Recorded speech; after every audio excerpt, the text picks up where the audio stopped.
Bueno, vamos a ver cuántos ceros tiene al final 1000 factorial. Para eso vamos a usar el resultado que vimos la última vez, que tiene que ver con cómo obtener las potencias de la expresión canónica de un número factorial. En este caso lo habíamos hecho con 20 factorial, pero digamos lo podemos hacer con cualquier factorial, donde veíamos justamente cada primo cuál era la cantidad de potencias que tenía, con esta fórmula que era n sobre p parte entera más n sobre p cuadrado parte entera y así sucesivamente.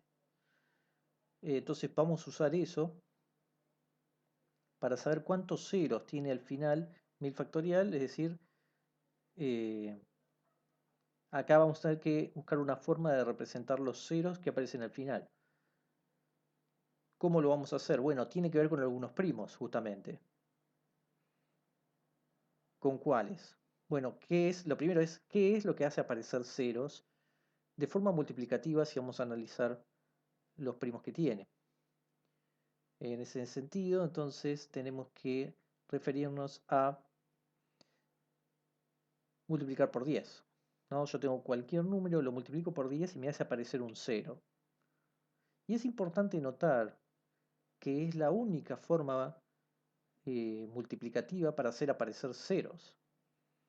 Es decir, si yo agarro un número y lo multiplico por cualquier otra cosa, no me va a hacer aparecer un 0. Es decir, yo tengo cualquier número, lo multiplico por 10 y ahora va a ser de la forma A0. Claro, ¿qué es 10? 10 es 2 por 5. Entonces, en realidad, tenemos que multiplicar por 2 por 5, ¿no? 2 por 5 en cuanto a primos. Entonces, siempre que haya agrupaciones de 2 por 5, me va a sumar un 0. Y cualquier otro número que yo multiplique, yo multiplico por 3, por 4, por 6, por 7, por 8, por 9, no van a hacer aparecer ceros. Por supuesto, alguien podría decirme, bueno, pero no sé, si hago 6 por 5, 6 por 5 es 30. Ese tiene un 0. Sí, claro, es cierto, pero recordemos que esto es 2 por 3 por 5, es decir, aparece un 0 porque es 3 por 10. Y lo mismo con cualquier otro que tenga un 0 que puedan pensar. Otro caso sería 8 por 5 y ocurre exactamente lo mismo. 8 por 5, 40, pero claro, esto es 2 al cubo, así que ahí tenemos una asociación para llegar al 40. Entonces, es importante eso, ver que la forma de hacer aparecer ceros tiene que ver con que tengamos 2 por 5. Y, como podemos ver acá, digamos, si después sobran 12, eso ya no aporta nada, porque está multiplicando por 4. Eso no te va a hacer aparecer un 0. Son las agrupaciones de 2 por 5 que tengamos. Cualquiera, ¿no? Pero tienen que tener esos dos seguros. Entonces, digamos, en este caso, eh, tenemos que pensarlo de la misma forma. Y tenemos que ir a 1000 factorial y el que tenga menos potencia, eso nos va a decir cuántos 2 por 5 hay, ¿no? Porque si hay 2 al cubo, como vimos acá, o subir al revés, algo así, 2 por 5 al cubo, entonces sabemos que tenemos solo un grupo de 2 por 5, o si tuviéramos 2 al cuadrado por 5 al cubo, entonces tendríamos 2 por 5, es decir, tendríamos un 10 al cuadrado. Entonces, nos interesan las potencias de 2 y las potencias de 5. Entonces, ¿cómo hacemos? Usamos la fórmula que vimos antes. Por ejemplo, en el caso de 5, nosotros tendríamos que hacer la suma desde j igual 1 hasta 4 de parte entera de 1000 sobre 5 a la j. Esto es exactamente la fórmula que vimos, que digamos hay que sumar 1000 dividido 5 a la j de 1 hasta 4 porque después ya va a pasar 1000. Es decir, a que es igual esto, vamos a poner todo esto por acá. Esto sería parte entera de 1000 sobre 5 más parte entera de 1000 sobre 5 al cuadrado más parte entera de 1000 5 al cubo, y tenemos un término más que es parte entera de 1000 sobre 5 a la cuarta. ¿No? Entonces, por supuesto, no tiene, esas cuentas no tienen por qué dar entero, y entonces ponemos la parte entera, y ya habíamos visto la justificación de por qué era eso. Nosotros teniendo el parte entera ya nos salva de cualquier problema.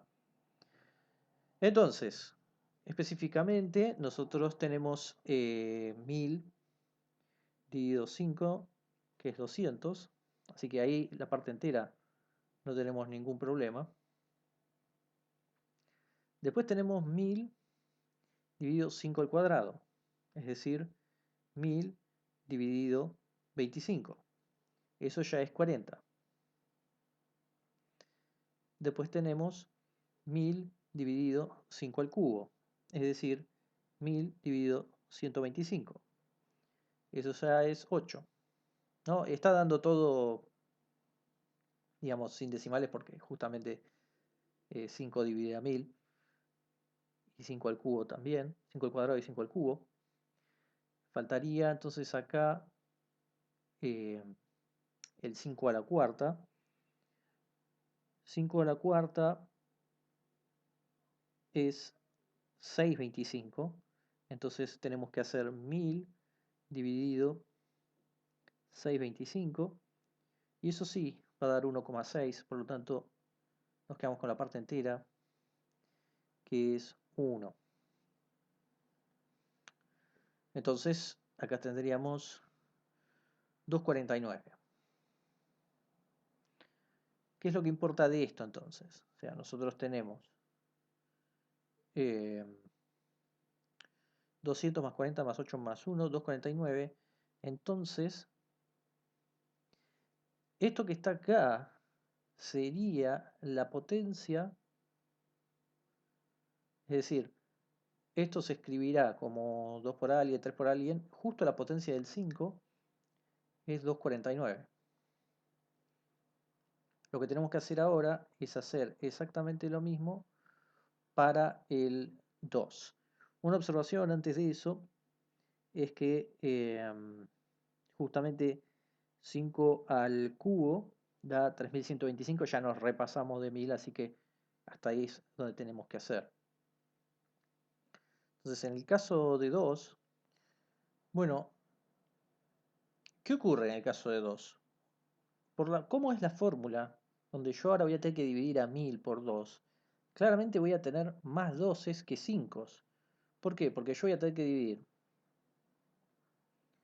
1000 dividido 2 más 1000 dividido 4 más 1000 dividido 8. Es decir, voy a tener un montón más de términos. Con lo cual, eso me dice que voy a tener muchos más 12, voy a tener más potencias, porque necesito un montón de 12 para ir dividiendo a 1000. Con lo cual, lo que es seguro es que voy a tener más 12 que 5, entonces la potencia mínima entre 2 y 5 va a ser 5.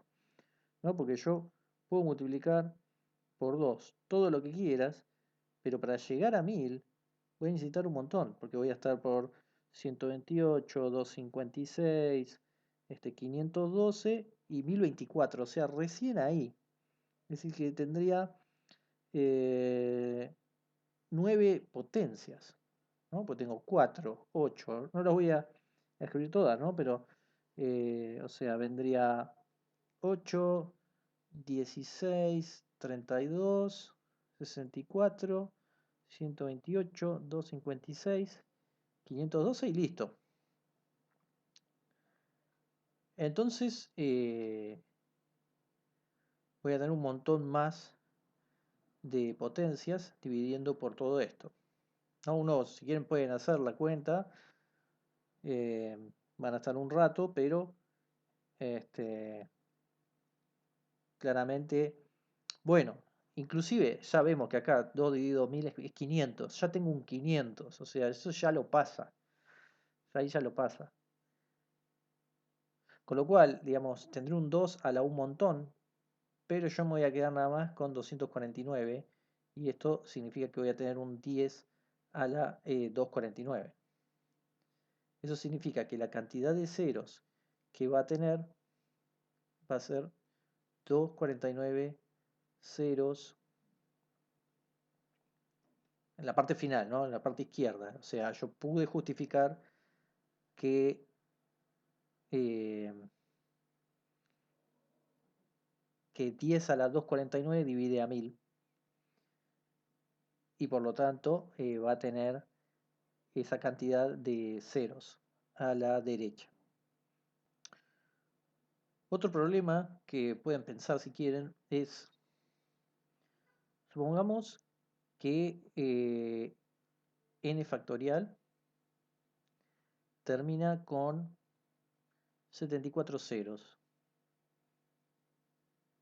Entonces la pregunta que hago es, ¿quién es n o quién podría ser n? ¿Cuáles son las posibles soluciones para n? Eso para pensar, ¿no? Si quieren, paren el video y piénsenlo. Les voy a decir cuál sería la idea. No es tampoco tan directo, pero la idea es usar lo mismo. ¿Por qué? Bueno, si n factorial tiene 74 ceros, eso significa que vamos a tener otra vez un 5 por 2 a la 74 y que esto va a dividir a n factorial. Pero otra vez, por cómo es la fórmula, yo ya sé, voy a necesitar más 12 que 5 para dividir al número. Por lo tanto, en realidad solo me importa que 5 a la 74 divide a n factorial. Por lo tanto, voy a ir a la fórmula. Yo necesitaría que 74 sea igual a n dividido 5 más n dividido 25 más n dividido 125, etc. Entonces, acá vendría un poco el juego del tanteo. Por ejemplo, si yo tomo n igual 300, entonces para el caso justo de 300, que lo voy a poner acá, yo tendría primero 300 dividido 5, que es 60, más 300 dividido 25, que es 12, más 300 dividido 125, que es 2,4, ponemos un 2. Entonces, ¿qué nos queda ahí? 74. Por supuesto, esto es tanteo, no es que yo lo tiré de suerte y me salió. Digamos, 300 es un número que ya el primer término te da 60 y los demás suman eso. Y también, ¿qué es lo que ocurre? Si yo tomo 301, 302, 303, 304, uno puede verificar que, digamos, cuando uno haga estas divisiones, van a seguir dando con coma, pero cuando uno haga parte entera, termina dando lo mismo. Entonces uno puede utilizar, digamos, la misma fórmula para 301, para 302, para 303 y para 304. Van a tener también 74. Podemos chequear qué va a pasar el caso de 299. ¿Qué pasa con 299? 299 dividido 5 ya da 59. Da 59,8, pero bueno, nosotros nos quedamos con 59. Después, dividido 25 da 11,9, que es 11. Y después tenemos 125, que es 2. Así que esto nos da 72.